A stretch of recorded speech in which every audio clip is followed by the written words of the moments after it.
When my family moved into the old Victorian house at the edge of town, I was excited about the possibilities it held.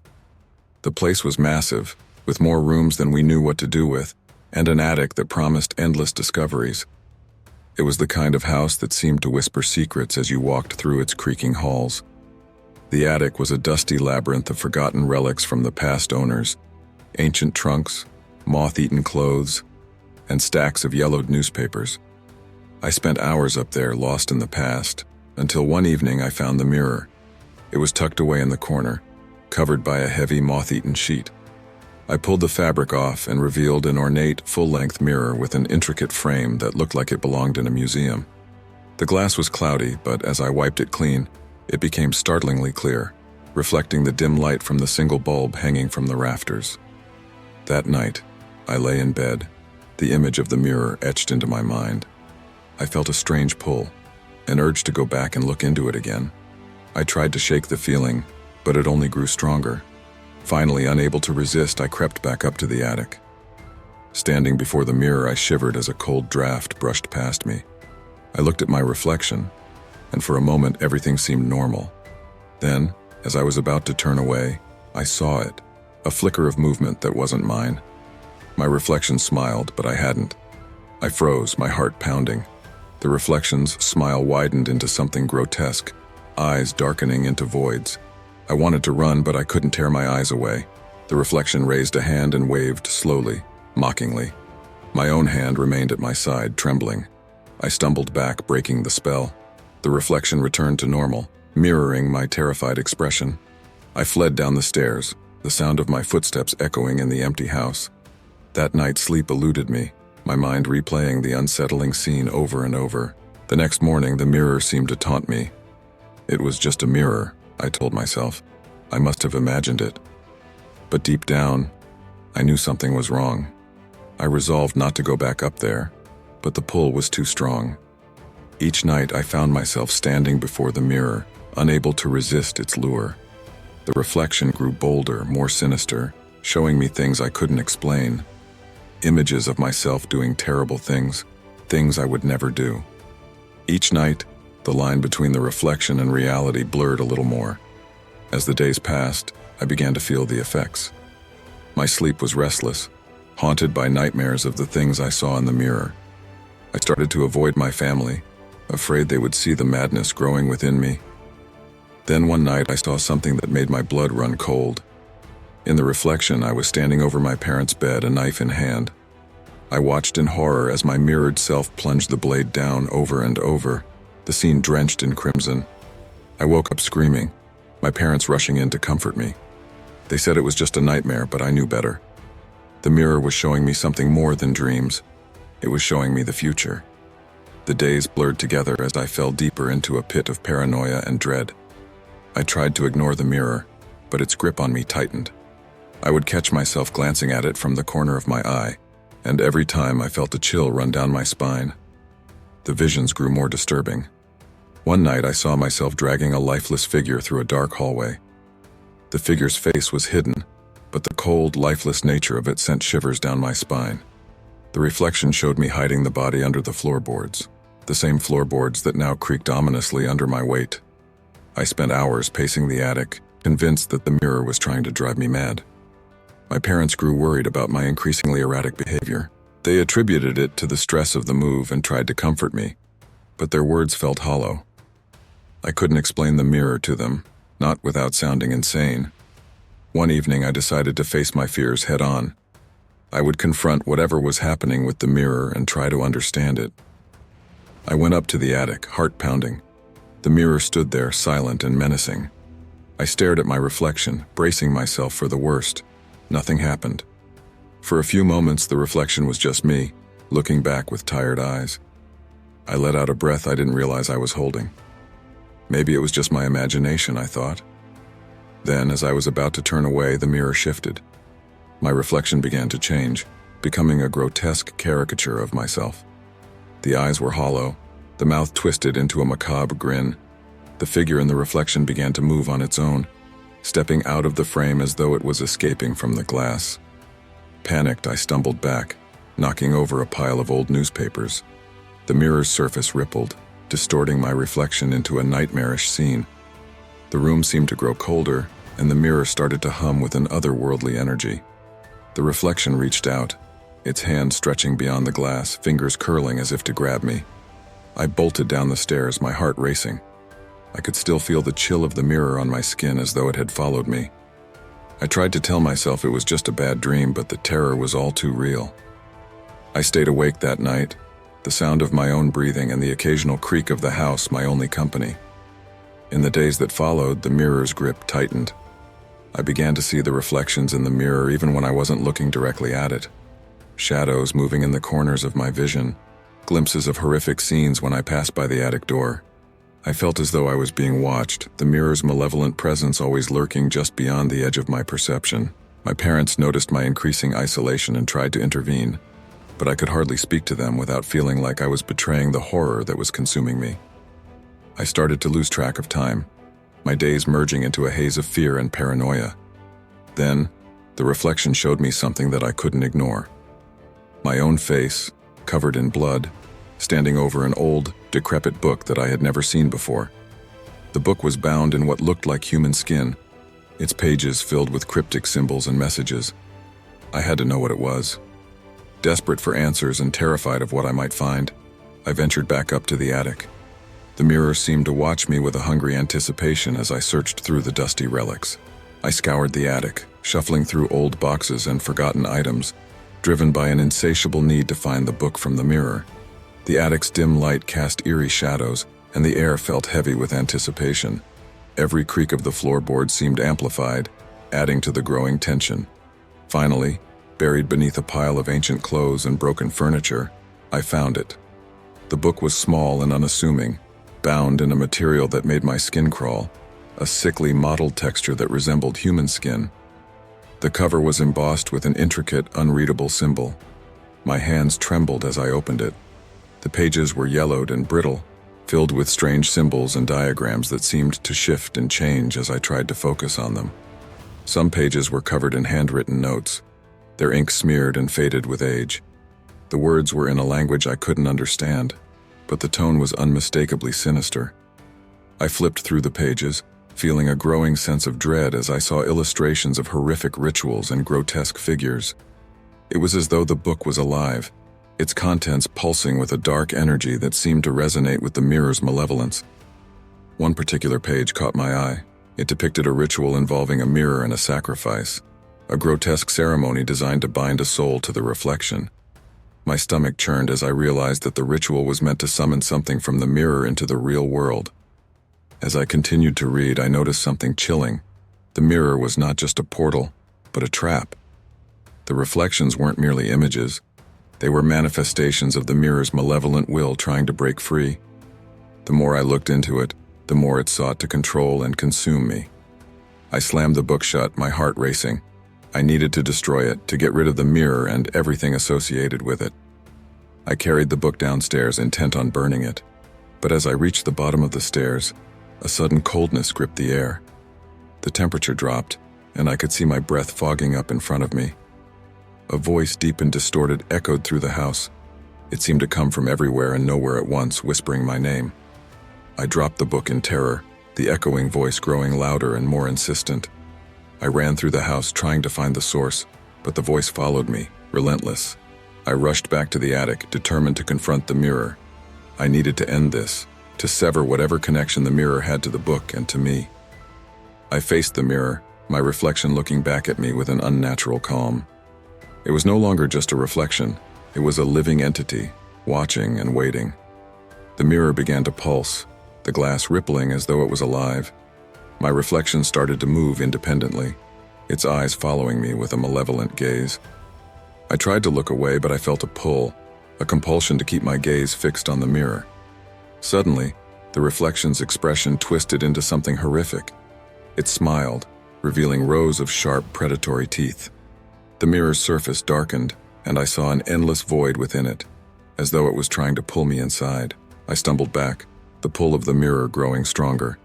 I fought against it, trying to tear my eyes away. The room seemed to spin, and I felt as though I was being drawn into the glass. Desperate, I grabbed the nearest object, a rusty old shovel. and smashed it against the mirror. The glass shattered into a million pieces, and the pull suddenly ceased. I was thrown backward, landing heavily on the attic floor. The voice had stopped, the coldness lifting, but the damage was done. The mirror was broken, but its influence still lingered. I lay there gasping for breath as the reality of what I had done sank in. The mirror was destroyed, but the book remained. And the visions, they were far from over. In the days following the destruction of the mirror, the house felt different. The oppressive atmosphere had lifted, but the damage was already done. The mirror's shards lay scattered across the attic floor, glinting ominously in the faint light. I avoided the attic, unable to shake the feeling that the mirror's malevolence still lingered in the broken pieces. Despite my efforts to move on, the nightmares continued. Each night I was plagued by visions of the mirror and the horrors it had shown me. I would wake up in a cold sweat, my heart racing, only to find the house silent and still. My parents were worried, but I couldn't bring myself to explain what was happening. I was too afraid they would think I was losing my mind. One evening, as I sat in my room, I noticed something strange. The book was gone. I had left it in the attic, but it was no longer there. My heart pounded as I searched the house, convinced that the book had somehow returned. I checked every nook and cranny, but it was nowhere to be found. Panic set in as I realized that the book's disappearance might mean the mirror's influence was far from over. I returned to the attic, hoping to find some clue about where the book had gone.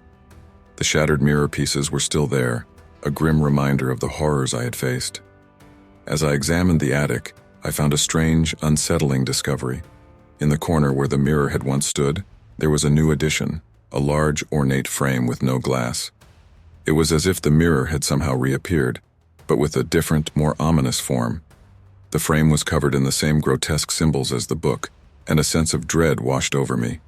I felt a sudden, inexplicable urge to look inside the frame. My heart pounded as I approached it, but I resisted. I had seen enough horror through the mirror to last a lifetime.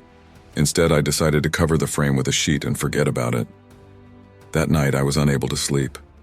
I lay in bed, haunted by the memory of the mirror and the book. As I tossed and turned, I heard a faint scratching sound coming from the attic. It was a soft, persistent noise, like something trying to get out. I tried to ignore it, but the sound grew louder and more insistent. Unable to stand it any longer, I got out of bed and made my way to the attic. The scratching sound was almost deafening now. I pulled the sheet off the frame, and to my horror, I saw that the symbols on the frame were glowing with a faint, eerie light. The scratching continued, and I saw something moving inside the frame. It was as though the darkness within was alive, writhing and shifting as if trying to break free. I recoiled in terror, but I couldn't look away. The darkness seemed to reach out, its tendrils stretching toward me. Suddenly, the attic light flickered and went out, plunging me into darkness. I felt a cold, clammy hand grasp my shoulder, and a voice whispered in my ear, distorted and malevolent. "You can't escape." I spun around, but there was nothing there. The darkness was all-encompassing, and I felt a suffocating pressure closing in around me. I stumbled backward, my heart racing as I tried to find the way out. The scratching sound grew louder, and the air felt charged with a malevolent energy.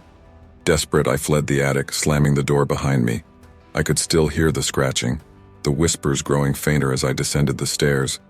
I collapsed in my room, my body trembling with fear. The following day, the attic was silent. The frame was still there, unchanged, and the scratching had stopped. But the sense of dread remained, a constant reminder that whatever had been unleashed was still present. I knew I couldn't ignore it any longer. The mirror had left its mark, and I had to find a way to stop it before it consumed me completely. The house had returned to an eerie calm, but I could sense something shifting beneath the surface. The relentless nightmares continued, each one more vivid and terrifying than the last. I found it impossible to ignore the growing sense of dread that hung over me like a shroud. My parents tried to comfort me, but I could see the worry in their eyes. They were helpless to understand the horror that had taken root in my mind.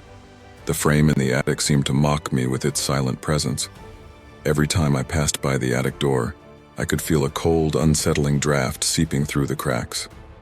The air around the house felt charged with a sinister energy, as if the mirror's influence had seeped into every corner of our home.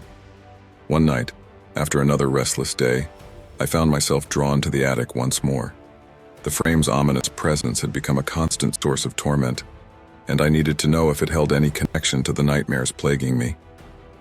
I approached the attic with a mixture of dread and determination. As I neared the attic door, the temperature dropped noticeably. I could see my breath forming small clouds in the icy air. I hesitated for a moment, then steeled myself and opened the door. The frame stood there, unchanged and silent. I felt a shiver run down my spine as I moved closer. My curiosity and fear were at war within me. I reached out, my fingers brushing against the cold wood of the frame. The symbols seemed to glow faintly, pulsating with a dark rhythm. I couldn't help but feel that the frame was a gateway, a bridge between the horrific visions and reality. Suddenly, a loud crash echoed through the attic, causing me to jump back. I whirled around to see one of the old trunks lying on its side, its contents spilled across the floor. My heart raced as I moved to investigate. Among the scattered belongings, I found something that made my blood run cold. A photograph of a young girl, her eyes hollow and lifeless. The photograph was old, its edges yellowed and frayed. I couldn't remember seeing it before. As I stared at the girl's face, a wave of recognition washed over me. She looked eerily familiar, as if I had seen her in one of my nightmares. I picked up the photo, my hands shaking. The girl's gaze seemed to follow me, her eyes filled with an otherworldly sadness. A sudden gust of wind slammed the attic door shut, plunging me into darkness. I fumbled for my flashlight, but it flickered and died before I could get a good look at the room. Panic set in as I realized I was trapped. The scratching sound began again, more frantic and desperate than before. It came from behind the frame, louder and more insistent. I felt a cold presence behind me, its breath icy on my neck. The whispers returned, louder and more urgent. "She's coming for you," the voice hissed. "You can't hide." I spun around, but the darkness was impenetrable. The whispers grew louder, converging into a cacophony of frantic, angry voices. The scratching sound intensified, as if something was trying to break free from the frame. Desperate, I reached out and grabbed the frame, trying to pull it away from the wall. It was heavy and unyielding, but I managed to wrench it free. As I did, a blinding light erupted from within the frame, and I was thrown backward. The light was so intense that I had to shield my eyes. When the light finally faded, I found myself lying on the attic floor, gasping for breath. The frame was gone, leaving only a blank wall where it had been. The scratching sound had stopped, and the whispers had faded into silence. I felt an overwhelming sense of emptiness, as if something essential had been taken from me. I stumbled downstairs, my heart pounding. The photograph still clutched in my hand. I knew I had to do something. The mirror's influence was far from over, and whatever had been unleashed was still very much a threat. I needed answers, and I needed to act fast before it consumed me completely. The next few days were a blur of anxiety and sleepless nights. The house seemed quieter, but the unsettling feeling that something was lurking just out of sight never left me. I tried to focus on the photograph, hoping it would provide some clue about what I was dealing with. The girl in the photo haunted my thoughts. I couldn't shake the feeling that she was connected to the mirror's dark influence. I decided to investigate, hoping to find some information about her that might explain the horrors I'd experienced. I began by searching through old records and archives at the local library. I spent hours poring over microfiche and old newspapers, looking for any mention of the girl or the house. After days of fruitless searching, I came across a dusty old ledger buried in a forgotten corner of the library's archives. The ledger belonged to an old asylum that had been shut down decades ago. As I leafed through its pages, I found a disturbing entry, a record of patients who had been admitted under mysterious circumstances. Among them was a girl whose description matched the photograph. Her name was Emily Hargrove, and she had been committed to the asylum after her family's tragic death in a fire. The ledger contained a note about Emily's obsession with mirrors and her belief that they could show her things beyond the ordinary world. According to the records, she had been found dead in her cell, with no clear cause of death, but the room had been covered in shards of broken glass. My heart raced as I read the entry. Emily's story seemed to mirror the events I had been experiencing. It was as if the mirror had chosen me to continue the legacy of torment that had begun with her. I had to find out more about the asylum and its connection to the mirror. I visited the site where the asylum had once stood, now an overgrown ruin. The decay was almost poetic. broken windows and crumbling walls, a testament to the asylum's dark history. I ventured inside, determined to find any clues that might help me understand the connection between Emily and the mirror. As I wandered through the abandoned building, I found remnants of the asylum's past, discarded patient records, rusted medical equipment, and faded murals on the walls.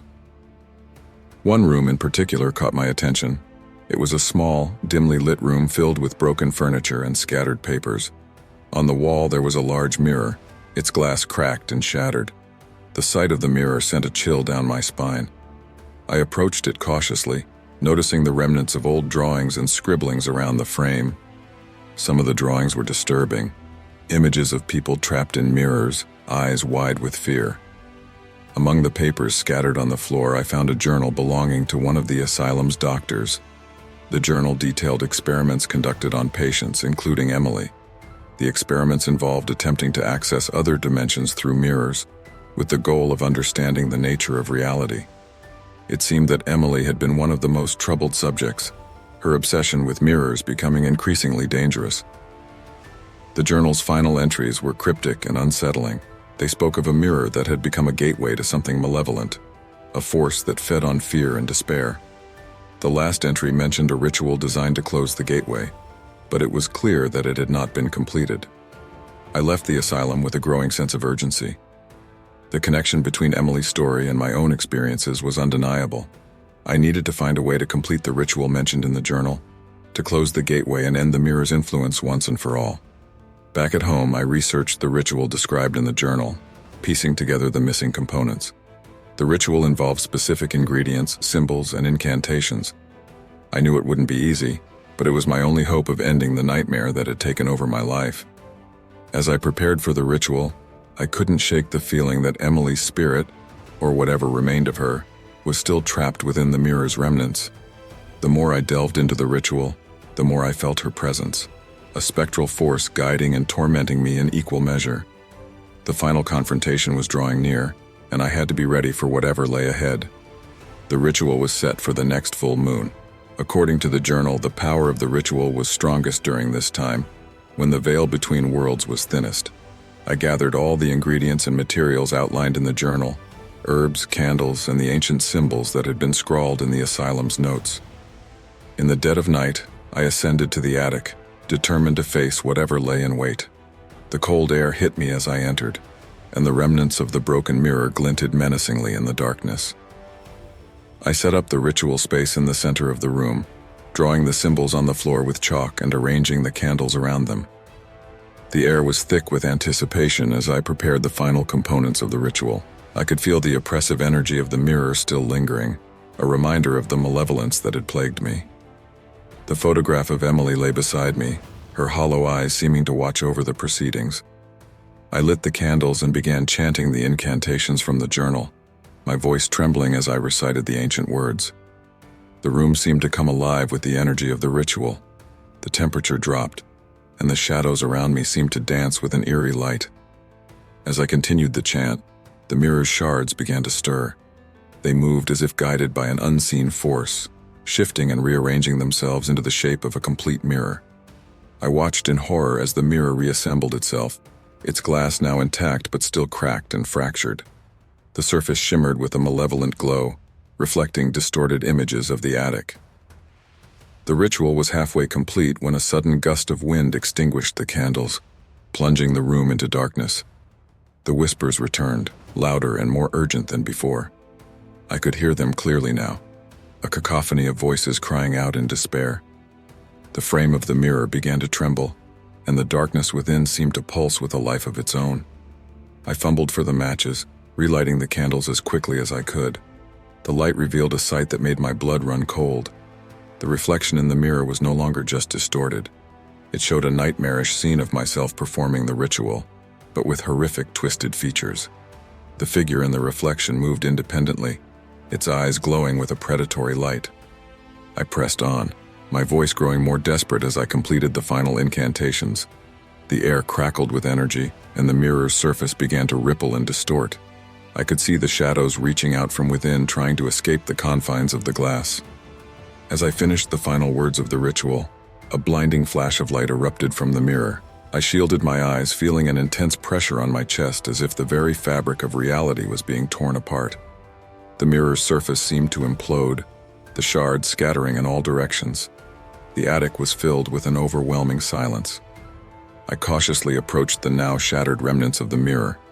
The oppressive energy that had filled the room seemed to have dissipated, replaced by an eerie calm. The ritual had worked, but at what cost? The photograph of Emily lay among the broken glass, but the girl's eyes no longer seemed hollow. There was a sense of peace in her gaze, as if the ritual had released her from the mirror's torment. I carefully collected the pieces of the mirror and the remnants of the ritual materials, disposing of them far from the house. The attic was left in disarray, a stark reminder of the horrors that had transpired. In the days that followed, the nightmares gradually faded, replaced by an uneasy calm. The house felt different, lighter, as if the malevolent presence had finally been expelled. My parents noticed the change in me, and though I could never fully explain the horrors I had faced, they seemed to understand that I had been through something profoundly unsettling. As I moved on from the nightmare that had consumed me, I couldn't help but wonder about the other mirrors, the other reflections that might still be out there. The ordeal had changed me, and though the mirror's influence had waned, its impact on my life was indelible. I kept the photograph of Emily as a reminder, a testament to the darkness that once haunted me, and a symbol of the courage it took to confront it. The mirror was gone, but the memories remained, a haunting reminder of the thin line between reality and the horrors that lie just beyond our perception. Life slowly began to return to normal after the ritual. The nightmares faded, and the oppressive atmosphere in the house seemed to lift. I tried to put the ordeal behind me, focusing on rebuilding my sense of normalcy. However, the lingering sense of dread never fully left me. One evening, as I was organizing my room, I came across a small, unassuming box that I had nearly forgotten about. Inside was an old journal, one that I had found among the attic's clutter but never read. I had initially dismissed it as irrelevant, but now curiosity got the better of me. I decided to take a closer look. The journal was filled with handwritten notes and sketches. It appeared to belong to someone involved in the asylum's operations. As I flipped through its pages, I came across detailed accounts of the asylum's experiments, including those involving mirrors and other forms of supernatural investigation. The notes described various methods used to interact with otherworldly entities and the potential dangers involved. One entry in particular caught my attention. It was a detailed account of a mirror that had been used in one of the asylum's most dangerous experiments. The mirror was said to be a window to another dimension, a realm where time and reality were twisted and distorted. The entry hinted at the mirror's ability to connect with the deepest fears and darkest desires of those who gazed into it. The journal also included a list of patients who had been subjected to these experiments. Emily Hargrove's name was among them, but there was another name that stood out: Samuel Roth, a patient who had mysteriously disappeared shortly after Emily's death. The more I read, the more I felt a sense of foreboding. It seemed that the asylum's experiments had left a mark on the mirror, and perhaps on me as well. The journal mentioned a series of rituals and precautions that were meant to protect against the mirror's influence, but many of these rituals were incomplete or missing. As I studied the journal, I began to notice strange occurrences around the house. Objects would shift position without explanation, and sometimes I would catch glimpses of shadowy figures moving in the corners of my vision. The disturbances were subtle but unnerving, as if the mirror's influence was lingering even after its destruction. One night, while researching the journal, I heard a loud crash from the attic. My heart raced as I grabbed a flashlight and headed upstairs. The attic door creaked open, and I was greeted by an unsettling sight. The remnants of the mirror were scattered across the floor, as if they had been disturbed recently. Among the shards, I found a small, weathered piece of paper. It was a fragment of a ritualistic incantation, written in the same cryptic language as the journal. The words seemed to pulse with an eerie energy, and I felt a chill run down my spine as I realized that the fragment was part of the incomplete ritual mentioned in the journal. I carefully collected the piece of paper and examined it under the light. The incantation seemed to be a final attempt to seal the mirror's influence and prevent any lingering malevolence from escaping. It was clear that the ritual had not been completed properly, and the fragments of the mirror had likely disturbed whatever was left behind. Determined to finish what I had started, I gathered the remaining components from the journal and prepared for another attempt at the ritual. This time I would ensure that every detail was followed precisely, hoping to put an end to the lingering echoes of the mirror's dark influence. As I prepared the ritual space, I felt a growing sense of urgency. The disturbances in the house seemed to intensify, and the shadows grew darker and more menacing. It was as if the mirror's malevolent presence was fighting back, trying to hold on to whatever power it had left. With the ritual set and the incantations ready, I steeled myself for the final confrontation. I knew that this time I had to succeed. The mirror's echoes had to be silenced, and the dark influence that had plagued me needed to be eradicated once and for all. The night of the final ritual arrived, shrouded in a heavy fog that seemed to cling to the house. I felt a mixture of fear and resolve as I prepared for what I hoped would be the last confrontation with the mirror's dark influence. The attic was once again transformed into a ritual space, the symbols drawn meticulously on the floor, and the candles arranged in precise patterns. The air was thick with anticipation as I began the ritual. I recited the incantations from the fragment of the paper, my voice steady despite the mounting tension. The candles flickered, casting eerie shadows that danced along the walls. I could feel the oppressive energy of the attic closing in around me, as if the mirror's remnants were fighting against the ritual's power. As I chanted, the temperature in the attic dropped noticeably. The shadows seemed to shift and writhe, and a low, guttural growl reverberated through the room. The sense of malevolence was palpable, and I knew that whatever had been unleashed was not going to give up easily. The pieces of the mirror began to tremble, and the fragments on the floor started to move as if guided by an unseen force. The mirror reformed slowly, the shards coming together with a malevolent purpose. I pressed on with the ritual, my voice rising in intensity as I fought against the dark energy that was converging around me. Suddenly, the lights flickered and went out, plunging the attic into darkness. The shadows grew darker, more oppressive, and the whispers returned, louder and more frantic than ever. The voice of Emily, distorted and echoing, called out to me, "You can't escape. The mirror will claim you." I felt a cold, clammy hand grip my shoulder, and a rush of panic surged through me. The mirror's reflection was now visible in the darkness, a swirling, distorted image of myself, its eyes glowing with a predatory light.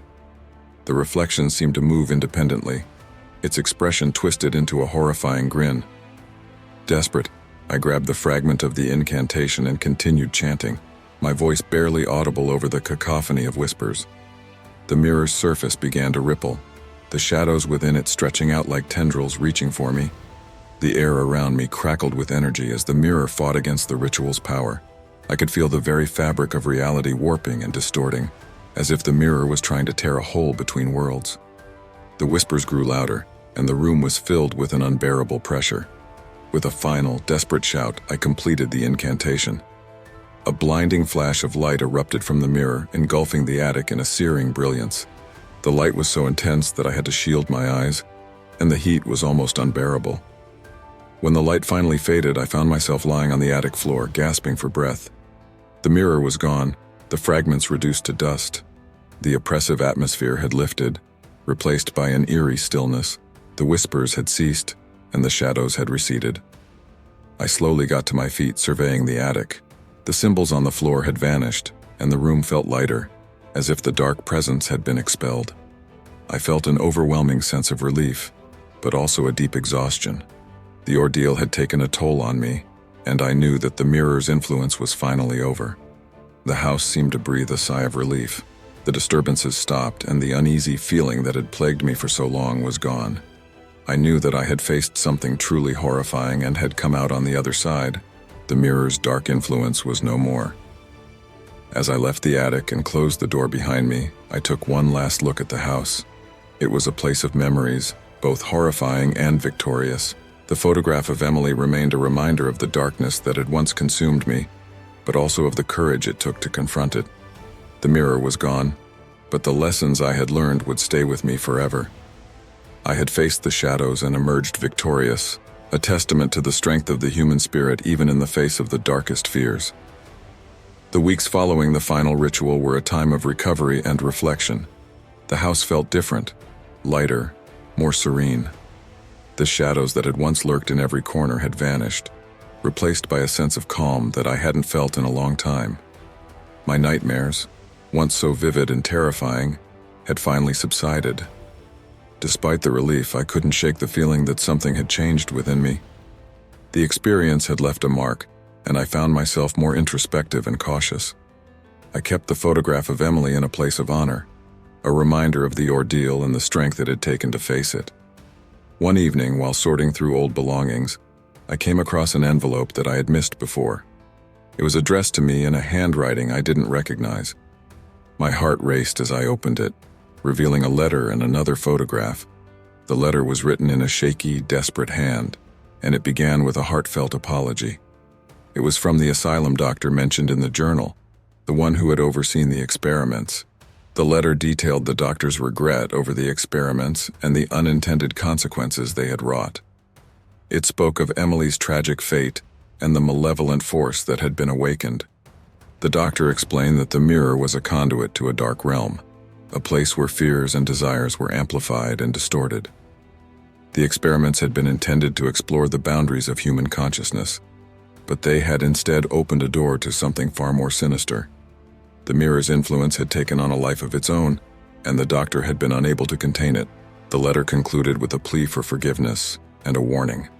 The doctor had discovered that the mirror's influence could extend beyond its physical form. Even though the mirror had been destroyed, its dark essence could still linger in subtle ways, affecting those who had come into contact with it. Enclosed with the letter was a final photograph, a different image of Emily. This one showed her smiling, her eyes filled with a peaceful serenity. It was a stark contrast to the hollow-eyed girl from the earlier photograph. The letter suggested that the ritual had succeeded in freeing Emily's spirit, and that the malevolent force had been expelled. I sat with the letter and photograph, absorbing the weight of the revelations. The experience had been more than a battle with darkness. It had been a journey of understanding and confronting the shadows within myself. The mirror had tested my courage and resilience, and I had emerged stronger, albeit forever changed. As I placed the letter and photograph in a safe place, I felt a profound sense of closure. The house was at peace, and I had faced my fears and triumphed over them. The mirror was gone, but its impact had taught me valuable lessons about the nature of fear and the strength of the human spirit. I looked out of the window, the sun setting in a warm glow. The house, now serene and calm, stood as a testament to the trials it had endured and the resilience it had shown. I knew that while the mirror was no longer a threat, the journey had made me more aware of the shadows that can lurk in the corners of our minds. The final chapter of the mirror's dark influence had been written, and I was ready to move forward, carrying with me the lessons learned from a harrowing ordeal. The echoes of the mirror would remain a part of me, but they would serve as a reminder of the strength I had discovered and the darkness I had faced, and ultimately conquered.